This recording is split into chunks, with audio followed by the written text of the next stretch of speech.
At the end of World War II, the dollar became the world reserve currency because we took over for the pound sterling.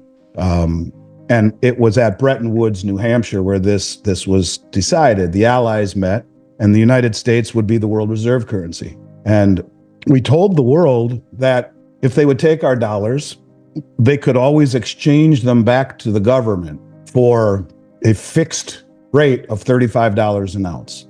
And that made our currency as good as gold. In fact, we ended up, excuse me, I'm battling some allergies. We ended up holding most of the world's gold after that too, because these countries who had been through 2 world wars were able to send their gold here to the United States, where it was safe and Western rule of law. And we would hold their gold and we would pay them $35 an ounce for it. And then they could take the proceeds, those $35, and buy US treasuries, which would yield a return for a non-interest bearing asset that they no longer had to store within their own borders. And they could always exchange those dollars back at any time into gold for $35 an ounce. So it was a good deal all the way around.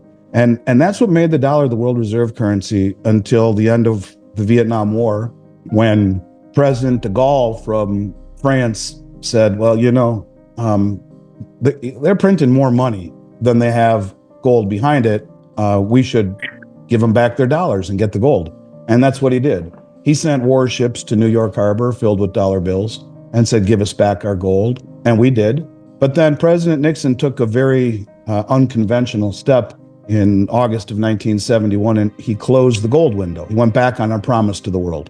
No more exchanging dollars for gold. We're keeping what we have. And it was supposed to only be temporary. It's never opened back up.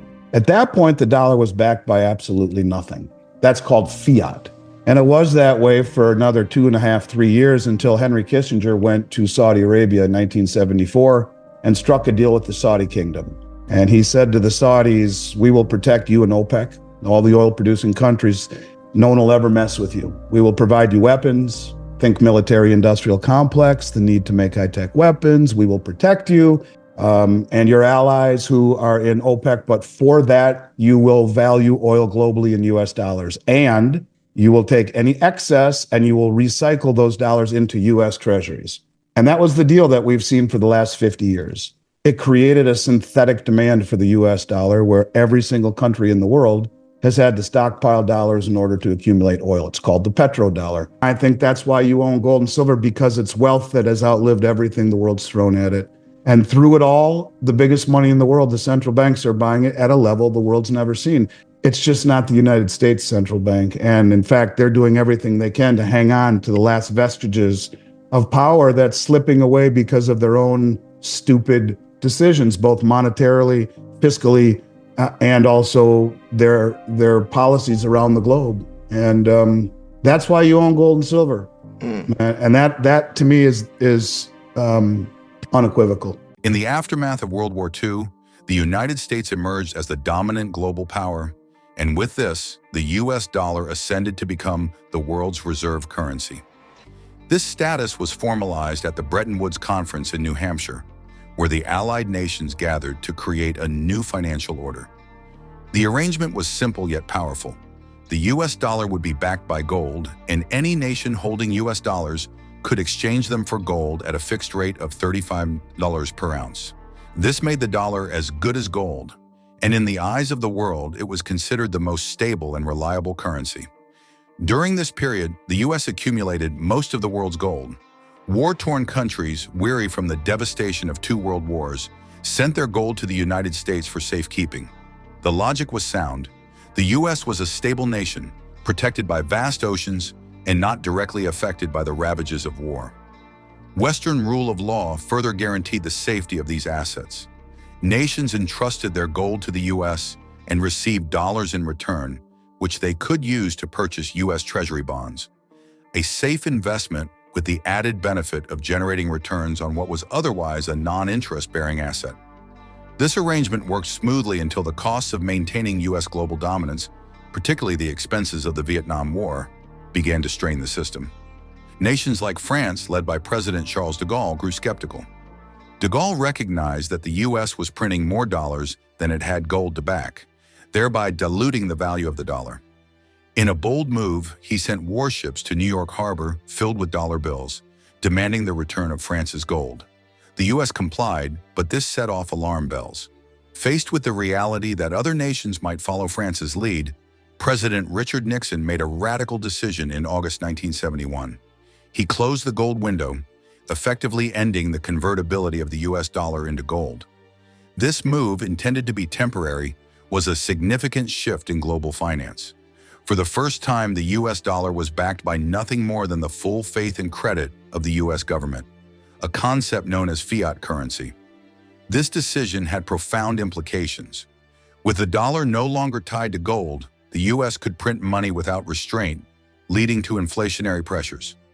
However, it also removed the intrinsic value that had previously underpinned the dollar, making it more susceptible to fluctuations in confidence and market dynamics. The severing of the dollar from gold left a vacuum that needed to be filled. Enter Henry Kissinger, who in 1974 struck a deal with Saudi Arabia that would cement the U.S. dollar's dominance for the next 50 years. The agreement was simple yet ingenious. The U.S. would protect Saudi Arabia and its allies in OPEC, Organization of the Petroleum Exporting Countries, supplying them with military aid and advanced weaponry. In return, Saudi Arabia agreed to price all of its oil exports exclusively in U.S. dollars. This system created a synthetic demand for the dollar. Any country wishing to purchase oil, the lifeblood of the global economy, first had to acquire U.S. dollars. This system became known as the petrodollar. The petrodollar system ensured that the U.S. dollar remained the world's dominant currency, even without the backing of gold. Countries around the world were forced to stockpile dollars, not only to buy oil, but also to invest in U.S. treasuries. This cycle of dollar accumulation and reinvestment in U.S. assets created a steady demand for the dollar, bolstering its value and maintaining its status as the world's reserve currency. However, while the dollar maintained its global dominance, astute investors and central banks continued to recognize the intrinsic value of gold and silver. Unlike fiat currencies, which can be printed at will, gold and silver are finite resources with inherent value. Throughout history, they have outlasted every fiat currency ever created, serving as a reliable store of wealth in times of economic uncertainty. As Schectman points out, the biggest money in the world, central banks, are quietly buying gold at levels never seen before. This is a clear indication that while the U.S. central bank may be doing everything it can to maintain the dollar's dominance, other nations are hedging their bets, preparing for a future where the dollar may no longer reign supreme. Silver, often overlooked in favor of gold, plays a crucial role in the global economy. It is not only a monetary metal, but also an industrial one, essential for a wide range of applications from electronics to solar panels. Yet, despite its critical importance, silver prices have been suppressed, primarily by a handful of large Western banks. There are 8 very large commercial banks. They would be like Bank of America, JP Morgan, Goldman Sachs, HSBC, etc. These banks are shorting commodities. Now you can see what is happening in the price of silver. You have 8 banks that are, for whatever reason, as dumb as a mud wall in a rainstorm, shorting the price of silver to a degree that no one has ever seen. In fact, it is the largest concentrated short position in the history of the COMEX market. Ask yourself, why? Why would this happen? Now, I'm going to show you why this is happening, but here is what the rest of the world is doing as a result of it. The folks in China, in India, in Russia, Saudi Arabia, this is what they're doing. Those are the vaults right now. That is the LBMA, the London Bullion Market Association. It's the largest holding of silver in the world. They're draining it. They're standing for delivery, these countries. No one ever stood for delivery before. So as we have 8 banks suppressing the price of silver to the highest degree, naked shorting, meaning they're shorting it and don't even have the silver to deliver if called for delivery in large numbers. These are the supply-demand numbers from the Silver Institute. What do we notice missing? Industrial, 9%. Electrical and electronics, 9%, of which photovoltaics, that would be solar panels, 20%. Brazing, alloys, and solders, 3%. Other industrial, 9%. Photography, -3%. Jewelry, 4%. silverware 7, where is this? And could that be why you see this? Why you have 8 Western banks doing everything in their power to suppress the price of silver in a very unnatural way? The London Bullion Metals Association, this one right here, who's watching all of its silver disappear, they have 800 million ounces of silver in their vaults. And 500 million of it belong to, you can see just over 800 million there, 500 belong to the ETFs, registered in the names of the ETFs, like Bullion Vault and SLV and whatnot. That leaves just over 300 million, yet they admit to trading 292 million ounces of silver per day. But that 292 million ounces of silver per day, they admit to being 10 times understated because they only show the final settlement numbers, not all of the trades that it took to get there, which would mean they're trading roughly 2.9 billion ounces of silver per day. That's 3.5 times global mine supply annually per day. They are holding the price down because of this. They don't want the world to know that silver is needed for high-tech weaponry, for aerospace, for stealth bombers, for weapons of sophisticated nature that have sophisticated guidance systems. They all need silver. And about 500 ounces in the tip of a tomahawk. So in 1942, if we needed 200 million, what do we need now? And does that explain why 8 banks in the West would be as stupid as they are to try and suppress the price? But what's happening is that the sophisticated traders around the globe in Japan, China, India, Saudi Arabia, Russia, they're standing for delivery, and they never did before. So when you talk about silver, it is wealth, but it is unquestionably the most undervalued asset on the planet, and it has nothing to do with supply-demand fundamentals, the price. It has everything to do with these 8 banks, and these 8 banks are going to get caught. I think they are trying to stop doing what they're doing and get out of these short positions. But what does that say for the military-industrial complex? It's a very sticky wicket because silver is disappearing globally. While Western banks continue to suppress silver prices through massive short positions, other countries are taking advantage of these artificially low prices to accumulate physical silver. Nations like China, India, Russia, and Saudi Arabia are quietly draining the silver reserves held by Western institutions, particularly the London Bullion Market Association, LBMA, and COMEX. For years, the LBMA and COMEX have been able to manipulate the silver market with little resistance. However, this is beginning to change as sophisticated traders in the East stand for delivery of physical silver, a move that was almost unheard of in the past. By demanding physical delivery rather than settling trades in cash, these nations are depleting the West's silver reserves, forcing the banks to deliver the actual metal rather than merely shuffling paper contracts. The actions of these countries highlight a significant disconnect between the paper silver market, dominated by futures contracts, and the physical silver market, where actual supply and demand dynamics should dictate prices.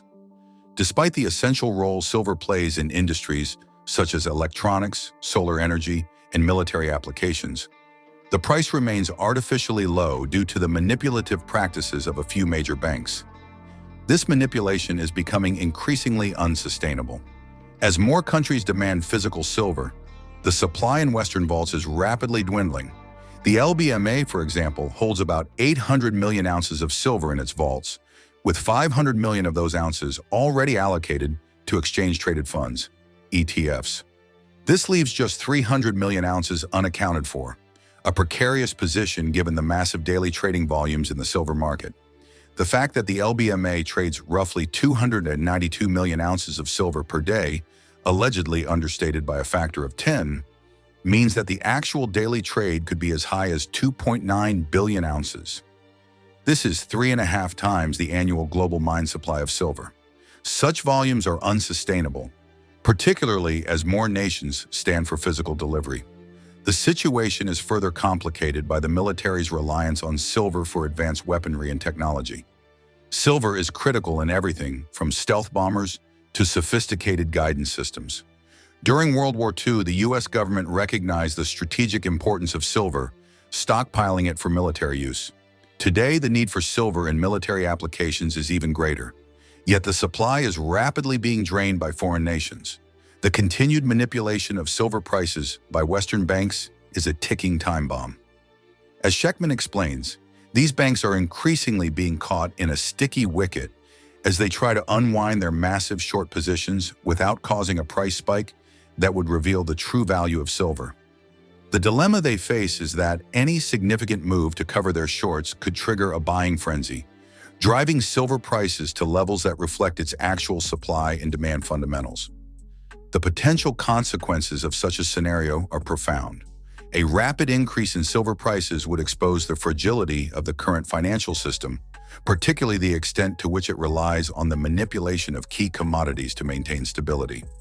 It would also highlight the growing power of Eastern nations, who have been quietly but steadily positioning themselves to benefit from the collapse of the Western financial system.